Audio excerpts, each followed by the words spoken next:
Spend చేయాలనే ఈరోజు ఇలా మీ అందరిని పిలవటం జరిగింది. Thank you so much. ప్రతి ఒక్కరికి వచ్చిన ప్రతి ఒక్కరికి థ్యాంక్ యూ సో మచ్. ఏంటి పరిస్థితి? ప్రభంజనం వెయిట్ అక్కడ తగ్గుతామండి. ఎవరు వెళ్ళినా తగ్గుతారు అక్కడికి వెళ్తే. బికాజ్ అక్కడ సిచ్యువేషన్స్ అలా ఉంటాయి, హౌస్లో సిచ్యువేషన్స్ అలా ఉంటాయి, మీరు అందరూ చూస్తూనే ఉంటారు కాబట్టి. యా బిగ్ బాస్లో నా ఎక్స్పీరియన్స్ అడుగుతున్నారు. బిగ్ బాస్ అనేది నిజంగా చెప్తున్నా, మనల్ని మనం మార్చుకోవడానికి, మనలో ఉన్న క్వాలిటీస్ బయట పెట్టుకోవడానికి ఒక గొప్ప ఆపర్చునిటీ అండి. అది కోట్లలో కొంతమందికి మాత్రమే వస్తుంది. అలా నాకు వచ్చినందుకు నేను చాలా హ్యాపీగా ఫీల్ అవుతున్నాను. అండ్ బయటకు వచ్చిన తర్వాత మీ అందరి ప్రేమ, మీ అందరి అభిమానం చూసిన తర్వాత ఇంకా ఇంకా ఇంకా హ్యాపీగా ఫీల్ అవుతున్నాను. నేను తీసుకున్న స్టెప్ కరెక్టే అని నాకు అనిపించింది. సో మీ అందరి అభిమానం, మీ అందరి ప్రేమ చూసిన తర్వాతే ఓకే మనం సాధించాం లోపలికి వెళ్ళి అని చెప్పేసి ఇంకా గర్వంగా ఫీల్ అవుతున్నాను. అండ్ ఇంకా హ్యాపీగా ఫీల్ అవుతున్నాను. మా పేరెంట్స్ కానివ్వండి, మా ఫ్రెండ్స్ కానివ్వండి, అండ్ మీరు ప్రతి ఒక్కళ్ళు నా సోషల్ మీడియాలో ప్రతి ఒక్కళ్ళు మీరు చేసే మెసేజ్లు అవన్నీ చూస్తే అబ్బా ఏంట్రా బాబు ఇంత సంపాదించుకున్నామా, బిగ్ బాస్కి వెళ్ళి ఇంత ప్రేమను సాధించుకున్నామా అనే ఒక చిన్న హ్యాపీనెస్ ఉంది నాకు. So thank you so much. And big బాస్లో ప్రతి ఒక్కరికి సపరేట్ జోనర్ ఉంటుంది. ఒక్కొక్కళ్ళు ఒక్కొక్క సపరేట్ జోనర్లో ఆడుతూ ఉంటారు. సో నా క్వాలిటీ ఏంటంటే నేను నవ్వించాలి, జనాల్ని ఎంటర్టైన్ చేయాలి అనే పర్పస్ మీద నేను వెళ్ళటం జరిగింది. సో అది 100% నేను ఫుల్ఫిల్ చేసుకున్నాననే అనుకుంటున్నాను. ఎందుకంటే బయటకు వచ్చిన తర్వాత మీ అందరు చేసే మెసేజ్లు కానివ్వండి, మీరు ఇచ్చే అభిమానం కానివ్వండి, అవన్నీ చూస్తే ఓకే మనం వెళ్ళినందుకు ఒక ఎంటర్టైనర్గా మీ అందరిని ఎంటర్టైన్ చేశాను, నవ్వించాను అని అనుకుంటున్నాను. So it's a great opportunity and మంచి ఎక్స్పీరియన్స్ అండి. బిగ్ బాస్ అందరికీ చాలా మంచి ఎక్స్పీరియన్స్, చూసే మీకు మంచి ఎక్స్పీరియన్స్, లోపల ఉన్న మాకు చాలా మంచి experience. So thank you so much. ఈ సీజన్ పర్టికులర్గా ఈ సీజన్ అంత పెద్ద హిట్ చేసినందుకు ప్రతి ఒక్కరికి thank you so much. Thank you.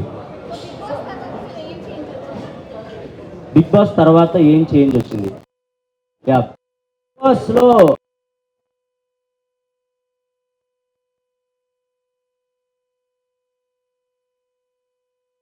5 రోజులు యాక్టింగ్ చేయడం ఎవరి వల్ల కాదండి. ఎందుకంటే అక్కడ సిచ్యువేషన్స్ కూడా అలాగే ఉంటాయి. వీడు యాక్టింగ్ చేస్తున్నాడు అని తెలిస్తే బిగ్ బాస్ వాడికి వేరే పరీక్ష కూడా పెడతాడు. సో అట్లా మనం ఏంటి, మన ఒరిజినాలిటీ ఏంటి, మన క్యారెక్టర్ ఏంటి అని జనాలకి తెలిసేలా చేసేదే బిగ్ బాస్. సో నా ఒరిజినాలిటీ జనాలకు నచ్చుతుందా లేదా, నేను ఇంత ఇలా సాఫ్ట్గా ఉంటాను, మనం ఎవరిని అంటే బాధపడేలాగా మాట్లాడే వ్యక్తిత్వం కాదు నాది. సో ఇలా ఉండటం జనాలకు నచ్చుతుందా లేదా, కొంచెం మాసిగా ఉండేవాళ్ళు కూడా నచ్చుతూ ఉంటారు బిగ్ బాస్లో. కొంచెం చిల్లి మోడ్ మాసి ఇలా ఉండేవాళ్ళు ఇదేంటి కొంచెం సైలెంట్గా ఉన్నాడు అని కూడా నచ్చకపోవచ్చు. సో నా క్యారెక్టర్ నచ్చుతుందా లేదా అనుకుంటేనే నేను హౌస్లోకి వెళ్ళాను. బట్ బయట లేదు, మీరు చాలా మంచిగా ప్లే చేశారు అండ్ అందరితో బాండ్స్ మంచిగా ఇది చేసుకున్నారు అని చెప్తే చాలా హ్యాపీ అనిపించింది. సో అంతే. సో బిగ్ బాస్ లో మీరు లోపల ఉన్నప్పుడు నేను మీ ఊరు వెళ్ళాను, అక్కడ ఉన్న వాళ్ళందరినీ కలిశాను. వాళ్ళందరూ చాలా మంది సపోర్ట్ ఉన్నారు, మీకు బయట చాలా క్రౌడ్ పుల్లింగ్ ఉంది. బట్ అవి ఓట్లు పడలేదు అనుకుంటున్నారా? ఎందుకు మీరు ఎలిమినేట్ అయ్యే విషయం?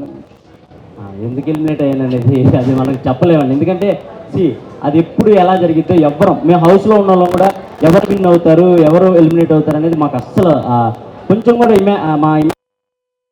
నాకు సార్ వచ్చి ప్రతి వీక్ ఒక్కళ్ళనే పొగిడితే ఓరి అమ్మ వీళ్ళు ఒక్కళ్ళనే పొగుడుతున్నారు, వీళ్ళే విన్నర్ అవ్వచ్చేమో అనే ఒక ఉంటుంది మాకు. కానీ వచ్చిన ప్రతి ఒక్కరిని పొగుడుతారు, వచ్చిన ప్రతి ఒక్కరినే తిడతారు. ఆ 14 మందిలో ఉన్న ప్రతి ఒక్కరిని పొగుడుతారు, ప్రతి ఒక్కరు తప్పులు చెప్తారు, అవి సరిచేసుకుంటా పోవటం తప్ప వీళ్ళు ఫస్ట్లో ఉన్నారు, వీళ్ళు సెకండ్లో ఉన్నారు అవి మాకు అసలు తెలియలేదు. వస్తే నాకు తెలిసి అంటే నా కామెడీని ఎక్కువగా అంటే సిటీలో బాగా ఎంజాయ్ చేసిన, ఊర్లలో మా అమ్మ ఏజ్ వాళ్ళు లేదా నేను వెళ్ళినా కూడా ఏదన్నా ఈవెంట్స్కి కానీ వాటికి వెళ్ళినా కూడా మా అమ్మ మీకు పెద్ద ఫ్యాన్, మా డాడీ మీకు పెద్ద ఫ్యాన్, మా వైఫ్ మీకు పెద్ద ఫ్యాన్ అలా చెప్తూ ఉంటారు. సో వాళ్ళకి నాకు వెళ్ళి ఓట్లు వేయటం ఇవి కొంచెం కష్టమే. అంటే మనం అలవాటు చేస్తుంటే మేబీ చేసేవాళ్ళేమో, కానీ నేను నామినేషన్లోకి రాకపోవటం, వాళ్ళకి అలవాటు చేయకపోవటం ఇది ఒక మిస్టేక్ అయి ఉండొచ్చు అని. సో సంజనా గారికి మీ మదర్ ఓట్లు వేసేవాళ్ళు అంట, ఏమంటారు? మీ తర్వాత సంజనా గారికి ఎక్కువ ఓట్లు వేసేవాళ్ళు. నేను అదే కోరుకునేవాడిని. నేను ఎటు నామినేషన్లోకి రావట్లేదు. మా అమ్మ అన్న మా అంటే కొంచెం మరి 100% నాకున్న పెద్ద కోట్లాది మంది అని చెప్పను, కానీ నా సైడ్ నుంచి చేసే 100 మంది అయినా మా అమ్మకి వేయాలని నేను కోరుకుంటాను. నేను అదే హ్యాపీగా ఫీల్ అవుతాను. సో మదర్ కూడా సంజన గారికి చేశారు కదా. మా అమ్మగారు కూడా సంజనా గారికి వేసేవాళ్ళు అంట, నాకు చెప్పారు. ఎందుకంటే నువ్వు లేనప్పుడు మాకు కన్ఫామ్గా సంజనా గారే హౌస్లో ఉండాలి అని అనుకునేవాడిని అని చెప్పేసి మా అమ్మ, మా నాన్న, అందరూ మా ఫ్రెండ్ సర్కిల్ మొత్తం మేము సంజనా గారికే సపోర్ట్ చేసామని చెప్పారు. నాకు అది చాలా హ్యాపీ అనిపించింది. బికాస్ నేను కూడా టాప్ 5 నేను వెళ్ళినా ఆమె యాజ్ కాంపిటేటర్గా చూసినా కూడా ఆమె నాతో పాటు నా పక్కనే ఉండాలి టాప్ 5 వరకు అని చేపట్టుకొని ఇద్దరం జర్నీ చేసాం. ఈ బిగ్ బాస్ జర్నీ మొత్తం ఎక్కడ ఇంత మిస్అండర్స్టాండింగ్స్ కూడా రాకుండా, ఒకవేళ వచ్చినా వాటిని నైట్కి నైట్ సార్ట్అవుట్ చేసుకొని, అలా కాదు బిడ్డ, ఇలా కాదు బిడ్డ, అలా అని నన్ను చెప్పి నిజంగా నేను అంటే ఆమె నన్ను కన్నా కూడా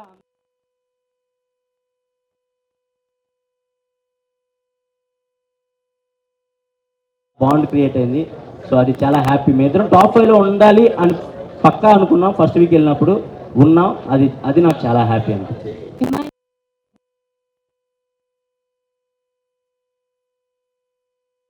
మర్చిపోతారేమో అనుకున్నాము. అంటే దేవునికి దగ్గరగా ఉన్నారు. ఎలా బయటికి వచ్చినాక మిమ్మల్ని ఎలా రిసీవ్ చేసుకున్నారు? అమ్మ అది ఎవరు బిలీవ్ వాళ్ళమ్మా. ఇప్పుడు నేను బిలీవ్ చేసే గాడిని నేను ప్రేయర్ చేస్తాను, అండ్ సంజనా గారు బిలీవ్ చేసే గాడిని సంజనా గారు, అక్కడ ప్రతి ఒక్కళ్ళు ప్రేయర్స్ చేస్తూనే ఉంటారు. బికాజ్ అంటే ఇప్పుడు నేను జీసస్ నమ్ముకోవచ్చు, అండ్ సంజనా గారు వేరే దేవుని నమ్ముకోవచ్చు, అండ్ తనుజ వేరే సాయిబాబా గారు. సెలబ్రేషన్స్ ఎలా జరిగాయి? మంచిగా జరిగింది. మీ లవ్ స్టోరీ బయట పెట్టారు, మరి రివీల్ ఎప్పుడు చేస్తారు? తర్వాత రివీల్ చేద్దాం. అంటే కప్ తోటి రియాక్షన్ ఎలా ఉంది బయటకు వచ్చిన తర్వాత? లేదు, తను చాలా హ్యాపీ ఫీల్ అయింది. బికాజ్ ఆడతాను ఫిజికల్ గేమ్స్ అంత బాగా ఆడతాను తను ఎక్స్పెక్ట్ చేయలేదంట. సో నువ్వు ఎంత బాగా ఆడతావు, ప్రతి గేమ్ నేను ఎక్స్పెక్ట్ చేయలేదు, నాకు అక్కడే మీరు నెగ్గేశారు అని చెప్పేసి చెప్పింది. అది నాకు చాలా హ్యాపీ అనిపించింది. సో మీకు ఎంత మంచి మంచి కాస్ట్యూమ్స్ పంపించినా సరే మీరు ఆ లుంగి వేసుకొని ఉన్నారంటే ఏంటి? ఏమంటే మంచి కాస్ట్యూమ్స్ ఎవరైనా వేసుకుంటారండి. ఇప్పుడు నేను హీరోలా తయారయ్యి కళ్ళజోడు పెట్టుకుంటే మీరు ఎందుకు నవ్వుతారు చెప్పండి? నేను అక్కడికి వెళ్ళి ఏంటి జనాల్ని నవ్వించాలనే ఉద్దేశంతో నాకు మంచి కాస్ట్యూమ్స్ వచ్చాయి, నాకు మంచి షూ అవన్నీ వచ్చాయి. బట్ అందరిలాగా రెడీ అయిపోయి నేను మేకప్ వేసుకొని కూర్చుంటే జనాల్ని ఎంటర్టైన్ చేయాలి, జనాల్ని ఏదో గెటప్ వేసి నవ్వించాలి. మనం చూడంగానే స్క్రీన్ మీద చూడంగానే జనాలు కొద్దిసేపు అలా రిమోట్ పక్క ఛానల్ పెట్టకుండా అలా ఆగాలి. అంటే మనం ఏదో డిఫరెంట్గా కనపడాలి, డిఫరెంట్గా నవ్వించాలి అనే ఉద్దేశంతో నేను వెళ్ళటంతోనే ఒక 2 జతలు లుంగీలు, అలా కొత్త కాస్ట్యూమ్స్ అలాంటివి నేనే తీసుకుని వెళ్ళాను. బికాస్ జనాలు నవ్వించాలి కాబట్టి దాని గురించి అంతే. వంశీ గారు మీకన్నా ఎక్కువ మీరు ఓపెన్కి వెళ్ళిన దగ్గర నుంచి వంశీ గారే కష్టపడ్డారు. అసలు ఏం చెప్తారు మీ బ్రదర్ గురించి? బ్రదర్ కదండి, కష్టపడాలి కదా, తప్పదు కదా.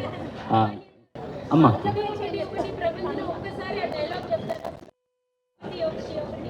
ప్రభంజనమా వెళ్ళేలోపు చెప్తానమ్మా. ఇప్పుడే అరిచేసాను అనుకో, వాయిస్ పోయింది అనుకో, మళ్ళీ సంజనా గారిలా చేయాలి నేను. సో అందుకోసం అమ్మా. మీరు విన్నర్ అవ్వకపోవడానికి కారణం మెయిన్ గా నామినేషన్స్ లేకి రాలేదనేసి అంటున్నారు. సో దానికి మీరేం చెప్తారండి? అంటే మెయిన్ రీజన్ అని నేను చెప్పకపోవచ్చు, కానీ వన్ ఆఫ్ ద రీజన్ అయితే నేను అది అనుకుంటున్నాను. ఎందుకంటే నామినేషన్స్లోకి రావాలి అని నాకు కొన్ని వీక్స్ గడిచిన తర్వాత అర్థమైంది. నామినేషన్స్లోకి వస్తేనే ఓట్ బ్యాంకింగ్ అనేది క్రియేట్ అవుతుంది, అప్పుడే మనకు అలవాటు పడిపోయి జనాలు ఓట్లు వేస్తారు అని. నేను ఎప్పుడు నన్ను నామినేట్ చేస్తారని భయపడేవాడిని కాదు, కానీ వేరే వాళ్ళని నామినేట్ చేయాలంటే చిన్న బాధ వేసేది. ఎందుకంటే వాళ్ళతో కలిసి కామెడీ చేసేవాడిని, వాళ్ళతో కలిసి వంటలు ఉండేవాడిని, వాళ్ళతో కలిసి ఫన్ క్రియేట్ చేసేవాడిని. రాగానే వాళ్ళని మీరు ఇది చేశారు, మీరు ఈ తప్పు చేశారు అని వాళ్ళని ఏదైతే చూపించాలంటే నాకు ఎక్కడో చిన్న మొహమాటం ఉండేది, అండ్ చిన్న భయం బాధ అనిపించేది. అండ్ నేను పక్కవారిలో తొందరగా తప్పులు ఎతికే క్యారెక్టర్ కాదు నాది. సో దానివల్ల కూడా నాకు మైనస్ అయింది. నేను ఎక్కువ తప్పులు ఎతికేవాడిని కాదు ఎవరిలో, సర్లే మనోలే